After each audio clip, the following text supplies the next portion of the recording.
Hello. അപ്പോൾ എല്ലാവർക്കും ഒരു സുപ്രഭാതം, ഗുഡ് മോർണിംഗ്. അതന്നെ സംഭവം, കാര്യം മനസ്സിലാക്കുക അതന്നെ. അപ്പോൾ രാവിലെ ബ്രേക്ക്ഫാസ്റ്റ് കഴിക്കാൻ തുടങ്ങിയാണ്. പുട്ടുണ്ട്, മറ്റേ ബ്ലാക്ക് കടലുണ്ട്, ചനക്കടല വേറെ, കാബൂളിക്കടല വേറെ. ഇത് നമ്മളെ പുട്ടിൻ്റെ കടല.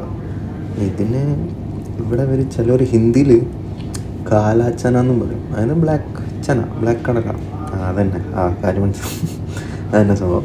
അപ്പോൾ അത് പുട്ട്, ഒരു മുട്ട പുഴുങ്ങി, പ്രോട്ടീനല്ലേ. അപ്പോൾ മുട്ടയും പുഴുങ്ങി, ഒരു ചപ്പാത്തി എടുത്ത്. കടലക്കറിൻ്റെ ഒരു കൺസിസ്റ്റൻസി കണ്ടപ്പോൾ എടുത്തതാണ്. ചപ്പാത്തിൻ്റെ കൂടെ ടേസ്റ്റ് ഉണ്ടാകും എന്ന് വിചാരിച്ചിട്ട് പുട്ടിൻ്റെ എണ്ണം കുറച്ച് ഒരു ചപ്പാത്തി കൂട്ടി, പിന്നെ ഒരു മുളക് കൊടുത്ത് ഒരു ഗ്ലാസ് ചായ, കുറച്ച് ചായ.